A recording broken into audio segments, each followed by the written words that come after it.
Welcome to the Great Detectives of Old Time Radio. From Boise, Idaho, this is your host, Adam Graham. If you've got a comment, go ahead and email it to me. box13@greatdetectives.net. Be sure to follow us over on Twitter at Radio Detectives. And become one of our friends on Facebook, facebook.com/Radio Detectives. Well, I will say our vote concluded for last month, and now I can say safely, as we're recording this on May the 1st, that the winner was Nero Wolfe. Clearly a favorite with the listeners from the Podcast Alley vote. Thanks to everybody who participated. Well, before we do get started, I want to let you know about Audible. Audible brings the world of books to your ears, because oftentimes we are on the go so much we don't have time to read. However, with Audible, it makes it affordable to listen to great books right on your MP3 player. I just finished listening to In the Best Families, a Nero Wolfe mystery, which was actually pretty fascinating because they mixed up, Rex Stout did, a lot of the Nero Wolfe north. Nero Wolfe disappears and Archie has to move on. Pretty interesting stuff, particularly in the middle chapters there. Of course, there are tens of thousands of other copy of titles available. Whether you're looking for mysteries, modern or classic, or you'd like to take a listen to the latest New York Times bestseller, you've got a world of options on Audible. Go to audibletrial.com/greatdetectives to start your free trial and get a free audiobook. Now let's get into today's episode of Nero Wolfe, The Case of the Lost Heir. Ladies and gentlemen, the ringing of that phone bell brings you mystery, adventure. Nero Wolfe's office, Archie Goodwin speaking. Mr. Horace Crail. Does Mr. Crail know Mr. Wolfe? Oh, I see. What is it, Archie? A guy named Horace Crail. His secretary says he wants to talk to you. What about? I don't know. Us? Mr. Wolfe's rather busy right now, but I'll give him a message if you wish. Yes. Yeah. Wait a second, Mr. Wolfe. What? Black on red and red on black. Archie, this is solitaire. So? Solitaire is a game that is played by one single person alone.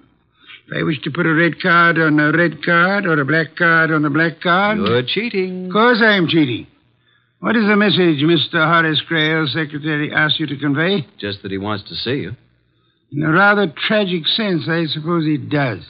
Why tragic? In that he wants to see me. He is blind. Tell him to come here at his own convenience. Okay. What does Mr. Crail want to see Mr. Wolfe about? A murder? A murder that may still be prevented. Archie. Just a second. What? I have run the cards out perfectly. Is it his own murder Mr. Crail wants us to prevent?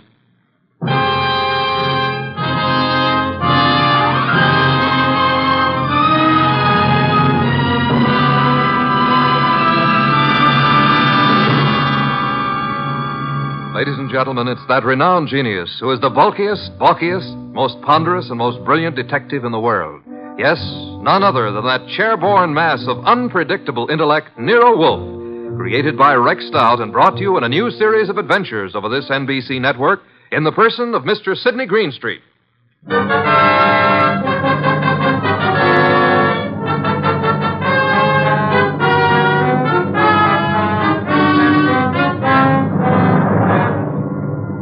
Once in a long while, Mr. Wolfe and I talk about this affair. When we do, we call it the Case of the Lost Heir. But I don't think the title's quite adequate.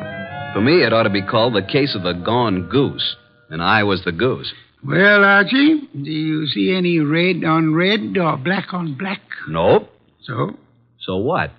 You irritate me, Archie. Okay, you won your little game of solitaire perfectly, as you say. Now, who is Horace Crail? A prominent industrialist. If you read the papers, you would know. Horace Crail. Oh, yeah, the Crail Company. Exactly. How did you know he was blind, if he is? The papers have carried the story. The headlines read, Blind Father Welcomes Lost Daughter. Oh, yeah, I remember. A few days ago, there was a picture, too. I thought you'd remember the girl at least. Well, if it's the one I remember, I remember. Archie. Oh, well, it probably isn't true. By the way, let me tell you what I found out about the facts of life. The door, Archie. Mr. Crail is here to see Mr. Wolfe. Oh, yes, come in. This is Mr. Crail. I'm his secretary, Hugh Gaines. There's a step here, Mr. Crail. Of course. Who is this man? I'm Archie Goodwin, Mr. Wolfe's assistant. Mr. Wolfe's waiting for you. Where is Mr. Wolfe, Mr. Goodman? I led the way. The blind man and his secretary followed. Mr. Horace Crail was tall, thin, white-haired. His face was heavily lined, but the lines were not those of care or worry. He wore very dark glasses through which he might not have been able to see even if he had had his sight. Hugh Gaines, the secretary, was in his late 20s, surprisingly young and surprisingly handsome for the kind of a job he had. I led them into Mr. Wolfe's office, made the introductions, and sat them down. Well, Mr. Crail, what can I do for you? As you see, Mr. Wolfe, I'm blind. Need I say you have my deepest sympathy? I don't give a hoot for your sympathy, Mr. Wolfe. Oh, thank you, of course. I mention my condition merely because it affects the position in which I find myself. Go on. You. Yes, Mr. Crail? Tell Mr. Wolfe about my daughter. Oh, incidentally, Mr. Wolfe, I asked my secretary to do this because in this way you will get a first-hand account. Now, let's see. A few days ago, Tuesday to be exact, at about 3 o'clock in the afternoon, a young woman walked into the house and said she wanted to see her father. I spoke to her myself. She said her name was Magda Crail. I asked her certain questions. Why, Mr. Gaines? He asked her questions because he thought, and I thought, that my daughter died 13 years ago.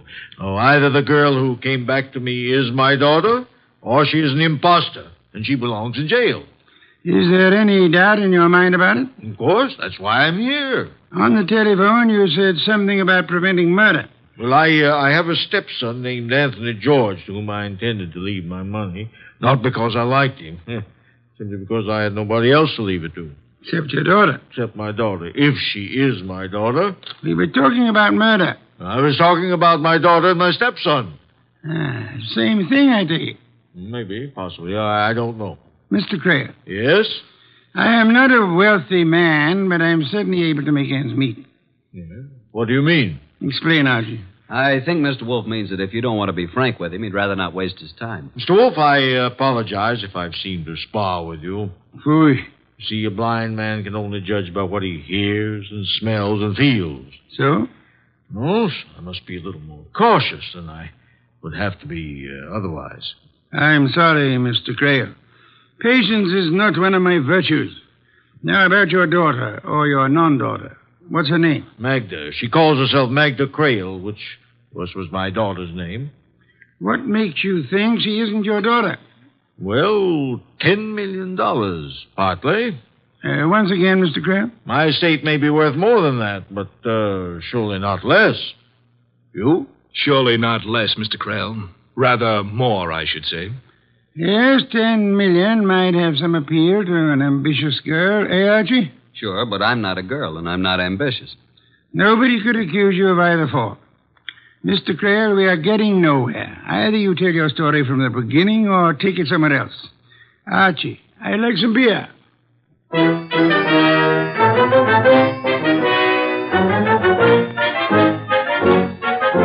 When I went out for the beer, the kitchen was a mess, and incidentally, I saw what was being prepared for lunch.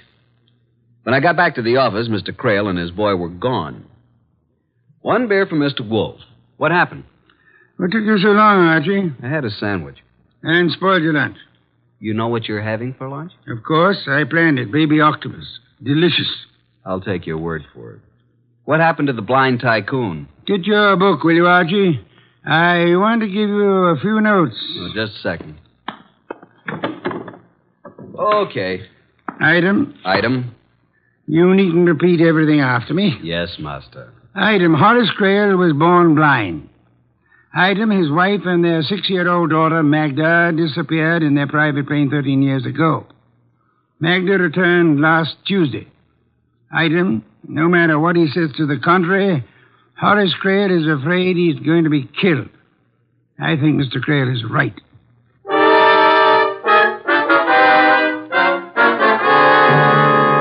Memo from Archie Goodwin to Nero Wolfe. Time, 4:32 p.m.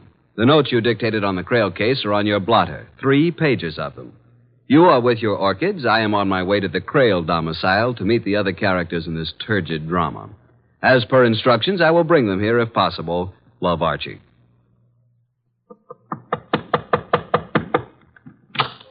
Yes, sir? My name is Goodwin, Archie Goodwin. I believe I'm expected. This way, please, sir.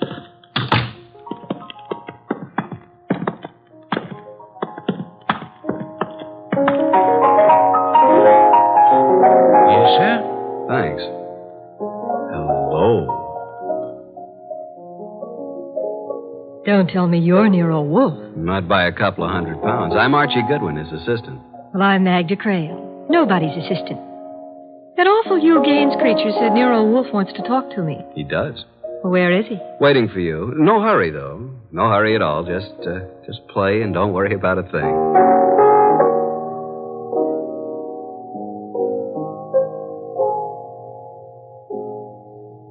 Black hair, green eyes, skin like a magnolia petal. Beautiful, beautiful. While she finished what she was playing, I watched her. Beautiful.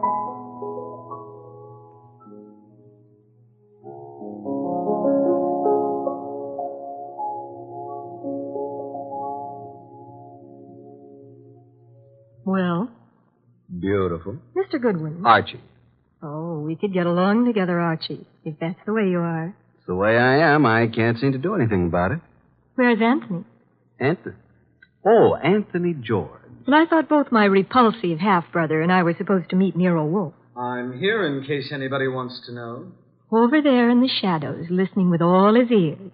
That's Anthony George. Shall we go and talk to Nero Wolfe, Anthony? Goodwin? You look like a normal sort of person. Well, that's open to question, but go on. If you had to choose between $10 million and killing a woman by due process of law, which would you choose? I'll think about it between now and July 1994. Now, shall we go talk to Nero Wolfe?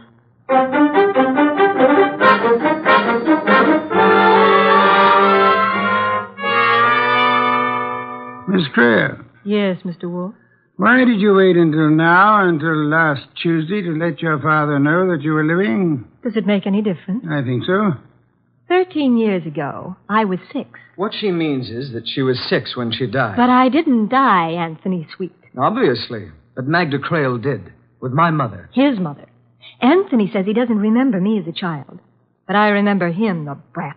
What about me? Well, when I was about 4 or 5, you were 8 or 9, I suppose. Do you remember dressing up in one of Daddy's tailcoats, a sword, and Mother's hat with a plume? Suppose I did. You're still not my sister. Don't worry, Anthony. When poor Father dies, I'll support you. Archie. Sir? I made a mistake. A mistake? You? I thought I wanted to talk to these young people. I don't. Take them away. Take the young lady to a nightclub. On my salary? As part of our investigation, it will be charged to Mr. Horace Creel.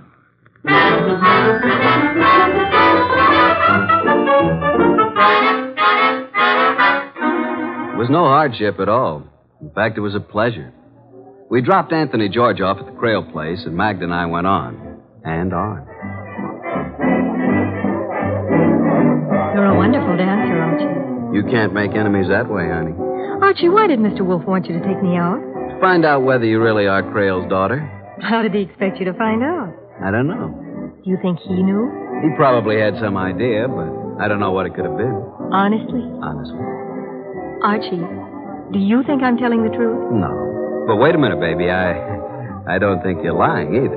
I just don't think. Give me my handbag, Archie. Thanks. I've got something here that might interest both you and Mr. Wolfe. Here. Those are snapshots that were taken of me before I was 6. Ah. Yeah, cute. Now look at me. Beautiful. Beautiful. Well, can't you see those pictures are of me? Kids that young all look the same to me, but suppose they are pictures of you. What of it? Well, just this. I found them in one of Mr. Creel's old photograph albums. My father, I mean. Oh, here's something. The one lying on my tummy on the white bearskin rug? All babies get their pictures taken that way. Here, give it to me. Wait a second. What's this mark under your shoulder blade? It's a little birthmark, like a strawberry. Yeah, it's clear. Look, honey. Why are you so interested in babies, Archie? Because I always thought I should have been a mother. Now, look, have you still got that mark on your back? Of course. At least I suppose so. They don't go away, do they? Where are you going? I'll be right back.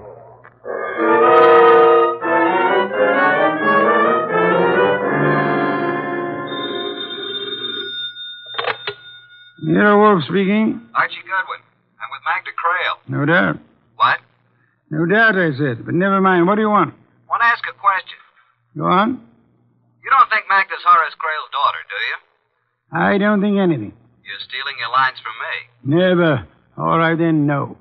I don't think the girl is Creel's daughter. That's just what I hoped you'd say. Why, Archie? Because for once you're wrong. She's pretty, isn't she? Yes, she is. Also, she's got a birthmark. You have seen it?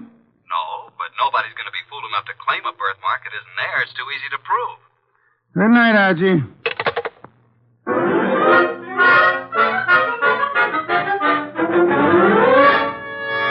I thought you deserted me, Archie. You know Hugh Gaines, don't you? Hello, Gaines. Hello, Goodwin. Making hay while the moon shines? You know, if you work that into a routine, it could be pretty dull. You don't like me, do you? Do I have to? No, not in the least. Well, that's good. Mr. Wolfe and I feel it's wrong to like any of our clients, especially in nightclubs. Really? Why? Because they might sit down at your table while you're making a telephone call. Oh, I'm sorry. Never mind. Finish your drink. Once again, I'm sorry. Forget it. Mr. Creel seems to think that Magda's trying to rook him. Apparently. What do you think? Boys, I'm here too, you know. Quiet. What do you think, Mr. Gaines? Well, to me, it's a matter of no importance, one way or the other. As for Mr. Creel, what he wants is absolute proof. And, of course, there's no such thing as proof that is absolute. Do you want me to add it up for you? Yeah, that's exactly what I want you to do for me. Add it up. 13 years ago, Mrs. Creel and her small daughter, Magda, boarded a chartered plane in St. Louis to fly across the Ozarks to Hot Springs, Arkansas. Mm-hmm. They took off, and that's the last that ever was heard of them, or the pilot, or the plane. Okay, add some more. Mr. Creel had the whole area searched for months. The search itself cost almost $50,000. And the plane was not found. They finally decided that it must have fallen into the Mississippi, where it would sink to the bottom and stay forever. Now, wait a minute. Magda. Yes, Archie. Don't you remember anything about this trip? Nothing. Not a single thing. The last I remember is Mother putting me to bed in a strange city, in a hotel. And that's all. Okay, what's the next thing you remember? Archie, dear. Yeah? Didn't my father go over this whole business with Mr. Wolfe? I suppose he did. Then do we have to do it again? There must be some reason why he wanted me to take you to a nightclub. Because I might say something I haven't already said 100 times? Maybe. What's the next thing you remember after your mother put you to bed in a strange city? Archie, I have a confession to make. This I believe. Go ahead. $10 million is a lot of money. So I've been told. I don't really remember a single solitary thing before I was 6 years old and going to school in Rogers, Arkansas. Not Anthony George wearing tails and a sword? It was one of the pictures in the album. Not your mother putting you to bed in a hotel in St. Louis? $10 million, Archie. So you're not Magda Creel? Well, of course I'm Magda Creel. Oh, I may have tried to make the story sound a little more convincing than I should have. But I'm Magda Creel just the same. How could I be anybody else? So far, I can't see why you shouldn't be anybody else. Miss Creel will now bring up the matter of the diary. Won't you, Miss Creel? The diary? Oh, you don't know. Then Mr. Wolfe has told you nothing at all about this case, has he? He probably told me all I needed to know. What about a diary? Well, you see, Mr. Goodwin, Miss Creel's memory begins at about the happy age of 7. A black-haired, green-eyed, pigtail brat named Maggie Lomax. Only child of Walt and Mabel Lomax of Rogers, Arkansas. Am I correct, Miss Lomax? Miss Creel, I mean. He's a sarcastic character, isn't he, Archie? That he is. What about this diary? To cut a long sob story short, Walt and Mabel Lomax died in an automobile accident a few weeks ago, leaving only Maggie. Take it from there, Maggie. There was no money. I looked through the house to find anything I could sell, and I came across a hidden box. The diary was in the box, along with some clothes that might fit a 6-year-old girl. The clothes look like what the girl was last seen wearing. How do you know? Well, there's a photograph in one of Mr. Creel's albums taken in St. Louis the day before the flight. But for $10 million, those clothes could be reproduced, stitch for stitch. Archie, dear. Take him out in the alley. It would be a pleasure. Oh, now, wait a second, Archie. With one arm tied behind you, I think you could probably beat me into a pulp. Is it all right if we don't prove it? We were talking about the diary, Archie. Okay, what about it? Archie, I don't even claim the handwriting is mine. What's handwriting when you're 6 years old? Still, the first page is one of those things that has name of parents, home address, and like that. Color of hair, eyes, you know. Sure, I had one myself. Certainly. Every child had one. One or a dozen. Maybe they still do. You fill in the first page and then you never write another word. Honey. They were cheap. I doubt if they cost a quarter, and there was a place that said, my first date, favorite pastime. Look, baby. Oh, he calls me baby, Mr. Gaines. Yes, I noticed that. I think he'd believe your story no matter what you told him. Get lost, will you, Mr. Gaines? What's that? Get lost. Drop dead. Turn blue. Well, I can take a hint. Good night, Archie. And Miss Lomax. Prissy, isn't he? Prissy is the word. He doesn't seem to believe your story. He believes what he's told to believe. It's his job. Sure. You believe me, don't you, Archie? Honey, you're beautiful, just the way you are. Now, let's talk about the diary. I hate you. I hate you, too. Shall we dance? The diary. Oh, dear. Where is it? Do you call this romance? No, I call it working overtime. Where is it? Here, in my handbag. Here. Push over. We look at it together. I'm not crowding you, am I? What's a little crowding? Cozy, isn't it? Now, look at the cover first. My diary, 1934. I suppose somebody gave it to me for my 6th birthday. Let's just not suppose anything, shall we? All right, Archie. Page 1. Name, Magda Creel. Date of birth, October 11th, 1928. But you read it. Or can you read? Anything you can write, honey. Date of birth and so on. Father Horace Creel, Mother Mabel Creel. Hair black, eyes green. My favorite pastime, playing with dolls. Playing has a Y in it. You know what I think, Archie? You wouldn't call that writing, would you? Not real writing. It's more like printing. I think my mother guided my hand when I wrote that. Yeah, that's the way it looks, all right. Well... Dance now? Dance now. While we danced, while I held that disturbing girl in my arms, I tried to believe the case was just as simple as it seemed. Somehow she'd survived a plane crash, a head injury, and then a normal life with a couple who naturally wouldn't tell her that she wasn't really theirs. I tried to believe it. I was trying hard when... Archie, don't look. There's Anthony George. Oh, yeah, alone in the corner. You've had a lot of experience, Archie. Do you think he's a killer? A what? Do you think he'd commit murder? I don't think anything about him, but why should he? For $10 million? I see what you mean. Are you worried? Not with you around, Archie. Not with you around.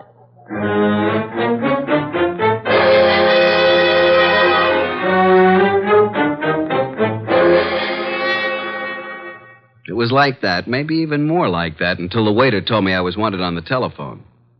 I asked her to keep the table warm, that I'd be right back. Hello.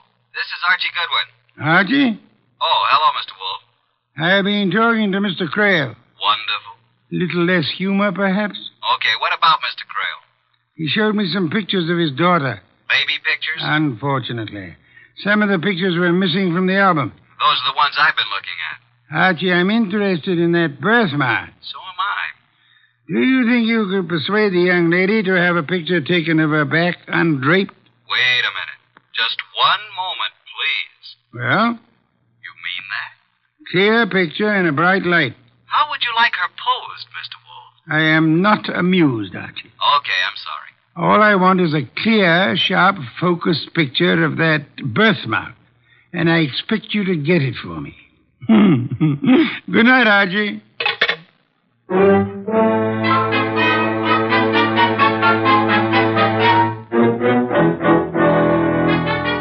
Hello again. Dance? No. Talk. More talk? Lots more. What now? That birthmark. So I've got a birthmark. What about it? I wish I had one that was worth $10 million. So do I. This one is worth nothing to me. Since my father doesn't believe I'm his daughter, and he's blind, that kind of identification doesn't mean anything to him. You're forgetting the people he trusts. Hugh Gaines, for instance. If The birthmark is there. Couldn't he look at it, compare it with those awful baby pictures, and say, yes, here is your daughter? I've got news for you, Archie. He has looked at it. He says it looks the same as the one in the baby pictures. Has he told your father that? Yes. But he also told him he thought I was a fake. That somehow I found out that the 6-year-old daughter of a millionaire had died in a plane crash 13 years ago. And I found out she had a strawberry birthmark on her back. And I had one, too. So I decided to say that I was Magda Creel. That's absurd. Of course it is. You can see how it's going to work out, can't you, Archie? Frankly, no. How? My father went to Mr. Wolfe simply to have him prove that I am his daughter, whatever Hugh Gaines says. The only thing I'm afraid of, though... What are you afraid of, baby? I'm afraid my darling half-brother might kill him before he has a chance to change his will. Isn't that a somewhat mercenary view to take of the matter? Maybe it is, Archie. And maybe I'd feel differently about it if my father had found me instead of waiting for me to find him. He tried, didn't he? I wonder. Let's get back to that birthmark. Are you allergic to floodlights? I know a photographer who has a studio.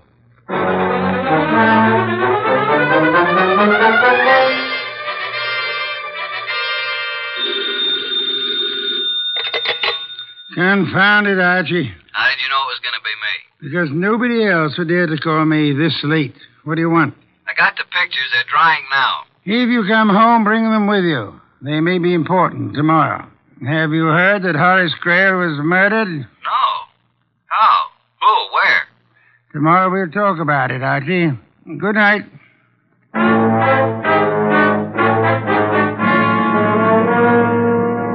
At 4 p.m. the next day, there was quite a lot of confusion in Nero Wolfe's office.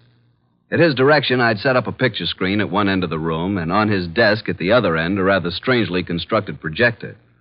At 4:30, the guests arrived. Magda, Anthony, George, Hugh Gaines, and, of course, Inspector Kramer, ready to make an arrest if he could figure out whom to arrest. Hello, Inspector. Hi, Goodwin. Magda, Anthony, Hello, George, Archie. Hugh. Yeah, what's this all about? What's going on, Archie? You got me, Inspector. I think Mr. Wolfe wants to show slides of his trip to Yellowstone Park. But here he is. Ask him. Oh, say, Wolf, you want to know what I think? Not in the least, Inspector. Sit down somewhere, won't you? Archie, will you turn out the lights? Thank you. Now, this is a picture of Magda Creel lying on her stomach at the age of 6 months. I changed the focus so, and we have a close-up of a birthmark. A smooth discoloration that looks as if it might have been painted on. Now, look, Wolf, you said if I came here, you'd give me the guy who killed Horace Creel, and you show me a picture of a baby's back. Inspector, if you open your mouth again, I may not keep my promise. Go ahead. While we look at this enlargement of a birthmark on baby's back, let us remember that the late Mr. Horace Creel was blind and never saw it. So what? What's he getting at, Goodwin? Inspector, if I knew, I'd tell you. Listen. Mr. Creel had a trusted secretary, Hugh Gaines. I'm here. Of course, Mr. Gaines had a brilliant idea. He knew the tragedy of Mrs. Creel and her daughter, and he decided to bring Creel's daughter back to life. What makes you think so, Mr. Wolfe? You had access to the photograph album, and only you. Oddly enough, Mr. Creel didn't even know his daughter had a birthmark until you told him. That may be true, but what of it? It's unimportant. Now I want to show you another picture. Archie, explain this picture, will you? Reading from left to right, this is a picture of Miss Creel's back. Very pretty, too. As you can see, there is what appears to be a small birthmark, somewhat under the left shoulder blade. I change focus, and as it becomes larger... That's not a birthmark. That's tattooing. You can see it. Tattooing, of course. And Mr. Gaines had a brilliant idea. How to make use of a tattooed birthmark and Miss Magna to help him out. Blind as he was, Horace Creel saw through it. That's why Hugh Gaines had to kill him. No, you don't, Gaines.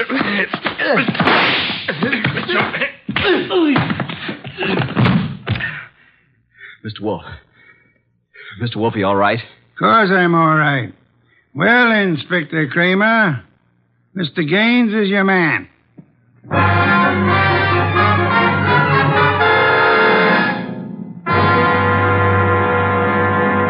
Another bottle of beer, please, Archie. It's right there in front of you. You know, I was thinking, a girl can get herself tattooed, can't she? Is that a crime? What does it prove? Archie.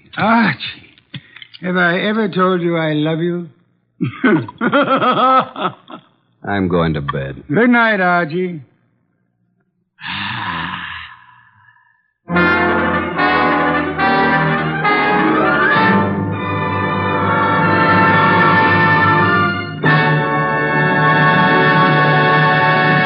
You have been listening to The New Adventures of Nero Wolfe, starring Sidney Greenstreet.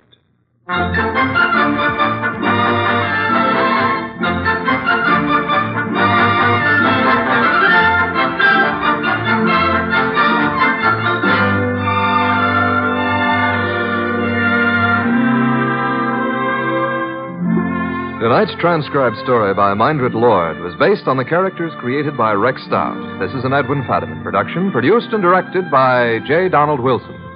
In the cast were Harry Bartell as Archie Goodwin, and Martha Shaw, Vic Rodman, Peter Leeds, Gray Stafford, and Bill Johnstone. Next week at this same time, Nero Wolfe and Archie will bring you the case in room 304. Don Stanley speaking. 3 chimes mean good times on NBC. This Sunday, the glamorous and unpredictable Tallulah brings you another hour-and-a-half broadcast of The Big Show, starring Fred Allen, Judy Holliday, Joan Davis, Fran Warren, and many more. And this Sunday's Theater Guild on the Air production is the Broadway comedy The First Year. Starring in this Theater Guild presentation are Richard Widmark and Katherine Grayson. Remember, Tallulah Bankhead stars in her wonderful Big Show Sunday on NBC.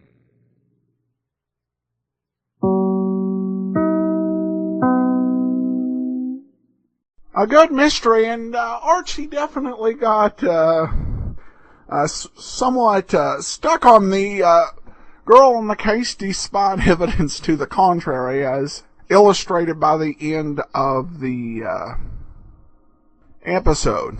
This was very well paced and had me guessing to the end, though it was somewhat unfair using a visual clue. But I don't think most of us, even if we'd been looking at it, would have been able to make that judgment about whether it was tattooed. But then again, Kramer was. Anyway, we do turn to listener comments. We got a voicemail from Johnson, and we'll go ahead and we'll take a listen.